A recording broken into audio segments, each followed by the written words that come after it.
number 3 is Snowpiercer. I haven't seen that. Oh, really? I haven't. The movie? I haven't seen the movie. But wait, but that's a comic book? That's originally a French comic book. Oh, shit. By It's who? so good. I forgot the writer of the French comic book, but Bo Joon-ho was obviously a big fan, and he made it into a movie. I know the concept. That it's a train movie, diba? Yeah, it's a train that's post-apocalyptic and it has to keep moving. Ang ganda ng concept because if they stop moving, they'll freeze. Right. So the whole point of mobility is life. Galing, no? Ganda, no? And there's social dynamics to the train. In the movie, there was just 2. Yeah, there's like a caste system. There's a caste system. So you have the aristocrats in the front, and you have the tailies. They call it the tailies, the poor people in the end. And it's very pretty much like the Philippines also. Very much so. It's a social commentary on society. Nice. That's just it. But I like the book better at this point because it really delved into the characters. This one, meron din naman in the movie. I'm not talking about the series. I really haven't seen the series. Is the series as good? I tried watching the first season. It's a whodunit eh. It's a para ang daming subplot within the movies, in the series. So at that point, I'm not really a fan of too much subplot. Right. I want one plot and me too. Yeah. keep me steady to that. Yeah. The movie has that one plot. It's a revolt. It's an uprising against the aristocrats. Parang okay, we're not gonna look at these clowns. Poor versus rich. Yeah, basically that's it. And but when you think about it, ito yun eh. Okay, sure. The poor revolts and they feel they're mistreated, and that's right. But they weren't really supposed to be there. Right. It was really made for the aristocrats. Kumbaga, sige, sumama na kayo, pero dyan lang kayo. Oh, basta sumama na kami. Yeah. But now you already have access to the train. You want equal rights, but you weren't supposed to be there. So it's a question of what's right, what's wrong. That's true. Diba? Pero is there really what's right or what's wrong? Is there really good or bad? At that point, it nullifies the whole concept of which, kasi nga, it's all survival. Galing, no? It's amazing. And the comic book was so good because the characters haven't seen the sun because tail end the protagonist hasn't seen the sun in so long, for years, dahil nga nandun sila sa stock room para lang sila nilagay dun sa likod.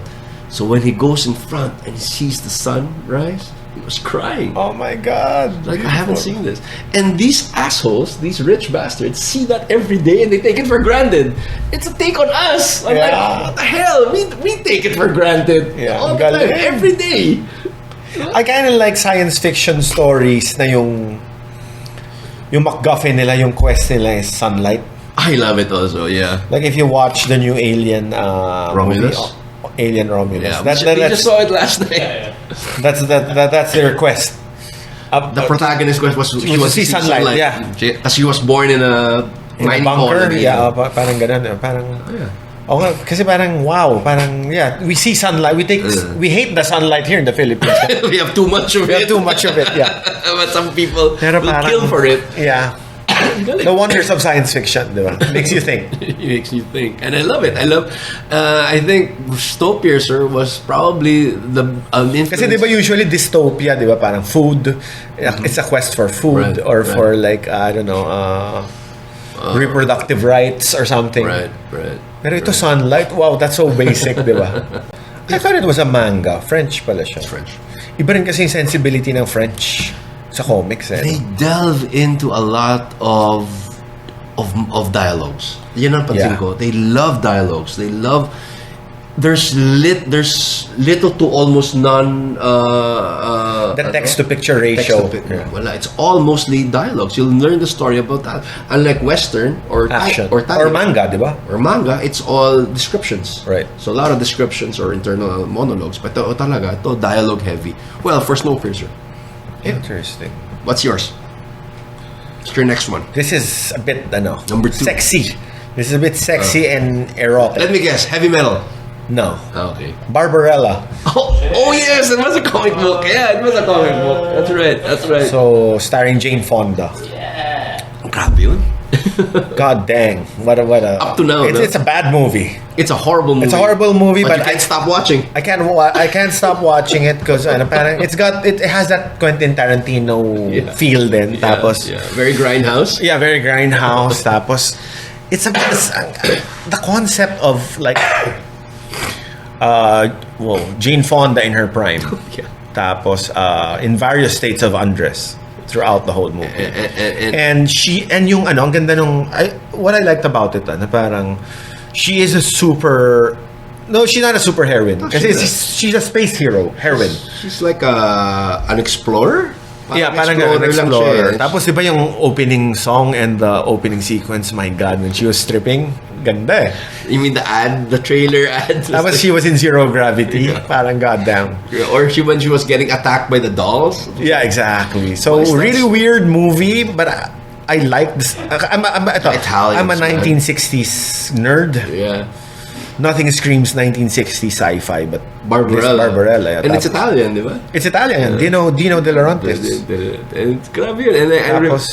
And a lot of catchphrases came from that film. Talaga? Like what? Well, Duran. Yeah, the band came from there. And it was, I think, an Italian comic, Barbarella. Was it? It is. I haven't read it. I've never read it. Yeah, when actually, strangely, when I traveled with my wife before, it's just recently when I learned now, when we went to Italy, I saw like did you get comics. Did you get a copy? Yes, of course I got one. It's parang Panday, the way Panday is to us. But for them, Barbarella is commonplace. It's commonplace. Yeah, okay. She's everywhere in Italy. I remember. They reissued that comic book. I don't know who has the property now. I think Image. Talaga? I think Image just recently reprinted Barbarella, and it's the same style, I think, as they say, And what I liked about it is she solves her problems through sex. Oh yeah. Na parang it's not through violence or like punching people. It's sexual, but through talking, through dialogue. Tapos she's sexy. Tapos and her hair. instead of like fighting me, I'm gonna have sex with you. Yeah. Na consensual Right. And everyone she's so hot.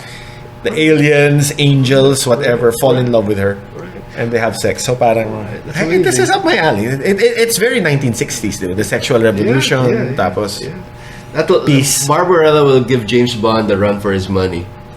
Yeah, tsaka yung non-violence, the non-violence angle na parang right.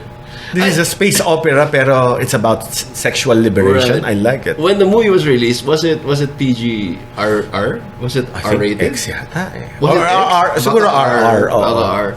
Kahit yung mga... Kasi you see her, you see Jane Fonda's everything. Yeah, I know. Down there, diba? Enough said. I think every guy on this planet has seen that film. Really? Yeah. Guy on this planet. I mean, Barbarella. And during that time, diba, there's always some sexual connotation with a lot of movies especially from Italy. Yeah. Clash of the Titans also was kind of very sexual. The old Hercules movies with Dolph Lundgren, with Lou Ferrigno. Yeah. It was very sexual. Mas yata liberal no 1960s. Sorry, we're talking cinema here. Right. Cinema nerd. Parang yung 1960s, mas advanced yung Europe when it comes to cinema. Mm-hmm. In the States, parang Walt Disney was like the main producer of movies in the 1960s. Okay. And these were not animated films. Yeah. Yung mga mga Journey to the Center of the Earth, mga 20,000 Leagues Under the Sea, and mga Swiss Family Robinson, mga adventure family films. Yeah, very safe. Very safe. And musicals. In France, the French New Wave was happening. Yeah. Tapos Italian spaghetti westerns. Yeah. But I think for me, the French was like the cutting edge during that time. Diba? Number 2 na ba ako? Number 1? 2 pa lang. Okay. This is an argument. I want to say V for Vendetta. Yeah. Because is it a superhero film? What do you think? No, it's not. It's not, diba? It's not. A lot of people will say it's a superhero film. I think it's a sci-fi film. It's an uprising film, diba? It's to topple a dictatorship. Yeah. He wasn't. But sorry, also one of my favorite movies. Yeah, I love it too. And I don't think that V was out there to save lives. He was just there to topple a dictatorship. Yeah. That was his main goal. So in that sense, he's not a superhero. He's not. Diba? Kick-Ass could be a superhero. Yeah. Yun, hindi pwede yun because superhero nga siya. So yun. So I'll go with V. And this is rare cases. Alan Moore fans will probably crucify me for this, but I like the movie better than the book. Me too. Yeah. Thank you, Me Wincy. too, yeah. Thank you. Because a lot of people go, the book's like the best. Sure, it's great. I read it. I read it before the movie. When I saw the movie, this makes more sense. Yeah, that's true. This makes more sense. Yung comic kasi parang it's too wordy for me. It's too wordy. Yeah. That's right. I mean, Alan Moore's really wordy naman, but for this, it was too much na for too much. For one plot, for one conflict. And I like the simplicity of the movie. It's simple, diba? Very simple. And I guess it helped that you had a great voice actor that played Hugo him. Weaving. It. And that scene with the dominoes. Yeah. And it's been co-opted, that mask. It's been co-opted by like groups, diba? Like groups. It was that's Anonymous. That's how hard hitting the book was. And the movie. And the movie. It was actually, when you think about it, I had the If you wear that mask, diba? Parang you gives you power, no? Yeah. Gives you some sort of You use it in rallies, diba? In ultimate activist mask. Exactly. Diba? I don't think it does it apply it. Do they apply it here, mga activists natin? I think so, no? It's very European. The Guy Fawkes mask. Oh, it's a bit European for us. Actually, during that time, when I saw the film, I wanted to form my own band just because of the film, and because of that film, naisip ko, I'm gonna form a band. I'm gonna wear a salakot. I'll call it Reklamo because it's like anti. So a salakot is a hat, a farmer's hat. Like farmer. You see that poster? That's my band before. Okay, yeah. That's my band. That's me. Okay. So I wear a salakot and I want to keep anonymous. I tried that thing, and I'm just gonna bitch for stuff. I'm gonna complain about stuff, and those are the songs. Amazing. Then it became a punk band. So that's it. It's a good poster. That was my old retired days na yan. That was my old music. Yeah. Is it on Spotify? Yeah. You can just check it out. Best Surf Code or Bitch for Change. Those are my albums. And yeah, because of the movie, I really wanted to say Pero something. is there like what's the equivalent of the Guy Fawkes mask here in the Philippines? Makapili? No, hindi. No. The bayong? Is that the upturned No, bayong? it's not. Yeah, It's the Makapilis wore a bayong. It's not a Makapili. Makapili is a traitor. Yeah, kaya So we can't- they cover their faces para wag silang mabalikan ng mga tinatry nila. What's the equivalent of False mask, parang ano. it could be. Wala si Anonymous kasi yun din ang suot. That's it. I think that's it. And it became such a hit here. I have one, which I got from Fully booked. no, Wizard magazine pa yan. Free. Free? Free yan nung araw when the movie came out. I was buying Wizard magazine. I was collecting it, and may free siyang ganyan. Sabi ko, wow, this is like awesome. So I kept it lang. Kasi you buy all these, di ba? You go to all these riots or rallies. Ang dami nakaganyan eh. Well, it has one common denominator. It's uprising. It's to overthrow a dictatorship. Yeah. And if you feel that that's a dictatorship, then I guess it's appropriate. Yeah. Diba? Like with Alan Moore, that's what he says. Diba? Yeah. I think chaos is the ultimate. What do you call this? It's the ultimate balance. Yeah. He's a agent of chaos. Anarchist. I love it. Yeah, it's an anarchist movie. It is, no? I love actually, I that genre of film of making yung Anarchist movies. I love them. What's another anarchist? Fight Club. That is an anarchist movie. Grabe nung 90s, no? Oo. We were angry in the 90s. Yeah. Diba? We were angry kids. We were always against something that we don't really know sometimes what. I guess it's the Actually, if media you think also. about it, Star Wars is an anarchist movie. Is it? It's a terrorist movie. Is it? Yeah. But it's very fascist. It's anti-totalitarian. It's all anti-totalitarian. Yeah. It's fascist. Well, it goes back to, when you think about it. Yeah, yung Star Wars. I'll just interject fast lang. Diba? Ang ganda rin ng philosophy ng Star Wars when you think of. I'm not a crazy fan, but what I like about Star Wars is if you take out the Empire, you bring someone else there, it'll still be the same. Yeah. George Orwell. Power, ano yan? Power corrupts. Power loves a vacuum, di ba? Power will always fill a vacuum. Parang ganun. Yeah, it goes. Diba? Parang Animal Farm, di ba? Yeah. That's society itself. Whoever ilagay mo dyan, you take out one, it's still gonna be the same. Yeah. And I think V for Vendetta, I don't think naman yun yung point nun. For me, it wasn't. It was just chaos. Yeah. It was just anarchy. So after the film, what's gonna happen? Yeah. Wala na. It's anarchy. What I like about the film is it ended on the right note, on the right second. Parang wala nga siyang ending eh. Yun na nga eh. Ayoko yung mga films na ang haba pa nung ano, parang may epilogue. Masterful yung editor or director na on this beat, we cut. Yeah. But it did make money here. That's what I. It was a flop. Weird, no? So, alam mo what makes me sad then, Wincy, is there are so many good films that really they just flop. Yeah. I remember American Beauty. Tinanggal sa SM yun after like a week or something because it wasn't selling. It wasn't selling, di ba? That's a good movie. Sam Mendes film. Sam Mendes.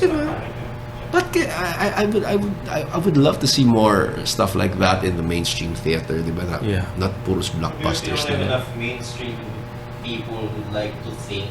I would like to think that it's changing. I would like to think that the masses are they're more accessible to a lot of stuff, and that's the reason we're doing the show. Is you guys could probably research on it, the stuff that we've mentioned, and check it out. And this might spur a new movement, hopefully. Yeah. Diba? New movement in film, in comic books, in books, in whatever medium. Sorry, what's your number one? My number one. That is really under the radar. It came out in 2001, I think. American Splendor. Yes, but that's more of a biopic, diba? A bit of a biopic. Yeah, but it's based on a comic book. It is. Yeah. Dude, that's one of my I have it somewhere here. I love that book. So Paul Giamatti is like one of my favorite actors ever. He's spot on siya dun, ano? Yeah. Spot on siya dun, grabe. And grabe yung the pains of being a nobody or a loser. Ang ganda Yung he was working the mail. Oh yeah. Oh, tsaka, for some reason ba't ako nakaka-relate dun? I don't know why, but I was relating to the character. Yeah, tapos yung di ba? He's not an attractive guy. Yeah. Parang he's not an excellent person. He's not a... He's actually a horrible person. Yeah, actually. He's a horrible person. Diba? Pero something about it really magical And when he was spoke to me. And when he was doing his own comic book, siya lang mag-isa yan eh. Oo. And he's not a likable character. Parang, he's a curmudgeon, di ba? Parang, but the way it was told, the storytelling was good. That's your favorite. My favorite. I watch it like every 3 years. It's that why good. why every 3 years? I wanna see it again. Yun lang. Or maybe every 2 years. Every 2 years. Yeah. That's your favorite non-superhero comic book to film. One of my favorite films, actually. That's really. Oh, I have to agree. It's really well made. It won a lot of awards, actually. I'm sure it did. They should make a movie out of another author who I think is has a great story. Yeah. Bukowski. Oh yeah. Wala pa, no? Charles Bukowski. Wala pang film about Charles Bukowski, and I think he's also a horrible person. Yeah. He's also an asshole, di ba? I like horrible person movies. Nabida yung horrible person. Yeah. And you see the other side of this person. Yeah. I always tell my film friends, there's one character that no one has ever written well. Who? Hitler. That's true. No one will ever write Hitler well. You know That's why? True. Because villainized na siya kagad. That's true. So in order to write Hitler well, you have to go into the side. You have to see his good side. Yeah. Who the hell would want to do that, di ba? Who the hell would fund that? Who the hell would fund that, di ba? But that's true. Oh. Di ba? No one will write the good side of Hitler, the good side of Mussolini, or good side. It's interesting that there were Marcos movies, di ba? There were 2 years ago. Yeah. By Viva Films. Yeah, so parang I wanna see his side din eh. Kasi he was painted as a hero, diba? I mean, tama. Pwede na yun. Pwede na gawin ulit na yun. I mean, it's interesting. I mean, I don't support it completely, pero I think anyone is allowed to do that. Diba? That's right, but I think they're just scared. I think a lot of would you write it? I wouldn't write it. Oh, there you go. See, or let's say Universal Pictures approaches you. Can you write a Hitler movie, Wincy Ong? Would you do it? No. Diba? Kasi nga, it's hard eh. You have to go into that, and going into that psyche of evil might be detrimental to us. If you're a writer, it'll you probably go crazy, or you're afraid that you might turn into that person. Yeah. That's the hard part of creating. That's the hard part of writing. Getting into the psyche of an evil person like Hitler or Stalin or whoever. So yeah, that goes to show that's why it's so intriguing to watch horrible person movies. Pero si Harvey Picar naman is not Adolf Hitler. Hindi naman. I'm just stating an extreme. Of course, an extreme. He's kind of lovable naman. To an extent, yeah. He's funny. He's funny, yeah. He's funny. He's quirky. He's quirky, funny. Diba? And I guess Paul Giamatti just nailed that person. Diba? So use Paul Giamatti as Hitler. I can watch Paul Giamatti in anything. Diba? As Hitler, that would be funny. That would be funny, diba? Light-hearted na si Hitler. Anyways, my number one, and this is unknown. Nobody probably knows it, but just a few people. I don't know. I have never actually known anyone who knows this webcomic. Okay. And it's from South Korea. Okay. It's called Vigilante. The webcomic, I think, was produced in 2023, and the series, the mini-series, was produced in 2024. And I'm telling you, this is like my This is manga, no? Webtoon. Webtoon. So you scroll. You scroll lang. So I was just scrolling, and I usually Do you like webtoon? I like whatever medium, as long as it's a good story. I don't. Really, I like webtoon. It doesn't really matter for me. But if there was a printed version of that, I'd gladly buy it. So I was just scrolling for new stuff in Japan, South Korea. I do that. I just check out what's new in Jakarta, what's new in India. And I came across this Vigilante. So I go, oh, this rings a bit. This hits a nerve for me. No, I like Vigilante Prime series. So what's it about? It's about this kid who saw his mom get beaten up, and the guy wasn't punished for it because the justice system in Korea back then was bad. So he becomes a cop. Nothing happened. Nothing. Still the same. Cops are still corrupt. What he does, he becomes a vigilante and starts beating up. Nice. And since he's a cop, he knows yung mga files of those people. So parang ano rin, the Charles Bronson. It's Death Wish. It's Death Wish. It's what Daredevil is supposed to be. Or Punisher. It's a, for me, it's a better Punisher because he centered siya dun sa kaso eh. Right.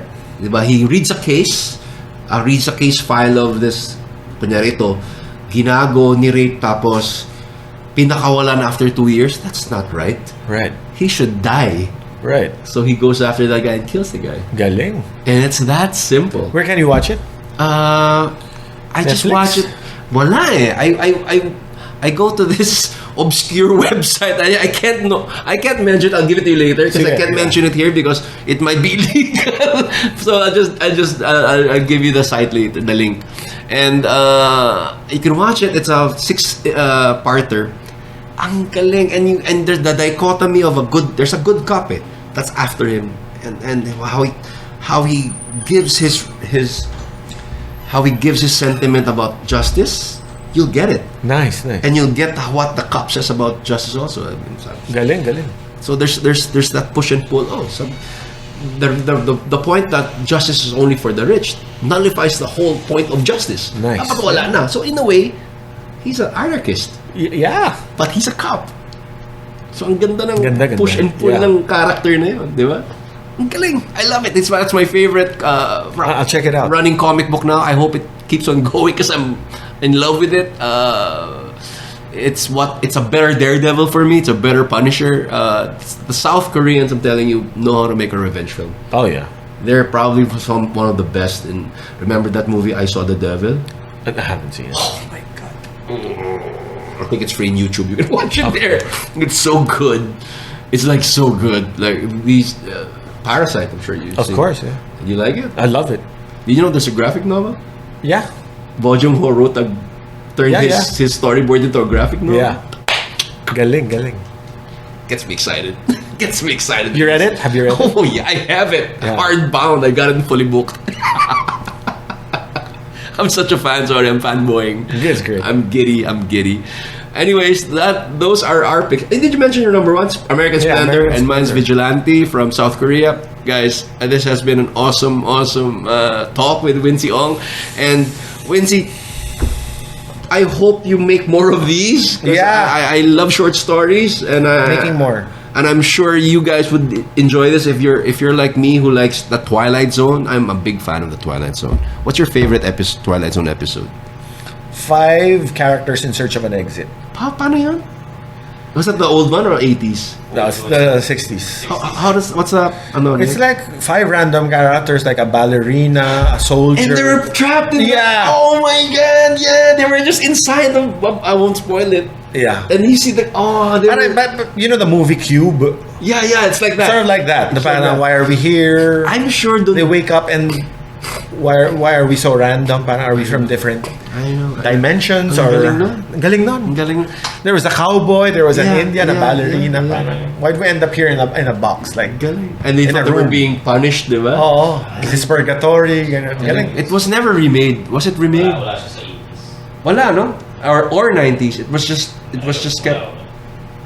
Galing nun. Ako favorite ko yung long distance call. You remember long You know, distance? you should have like Twilight a Twilight Zone. Can you join me for that? Oh yeah, man. We're gonna do a Twilight Zone episode. Yan ang gusto ko. Yung I ano, was watching Twilight Zone a few ang times. galing. Yung Favorite lo- ko si Misfortune Cookie. That's one of my all-time favorite. yung ano, yung akin yung long distance call, yung namatay yung lola, tapos binigyan ng toy phone yung anak, yung apo niya, call me anytime. Oh shit. Holy crap, that's Holy good, man. It's like good shit. Anyways, thanks, Wincy. Thanks, Thank you LC. so much. Thanks for joining me. This has been so much fun. We're gonna do a Twilight Zone episode next time, and I hope you guys join us. And please like, share, subscribe, and come by Coffee and Comics. Hang out with us. Buy some comic books because I need the money. So thank you, everybody. Bye bye.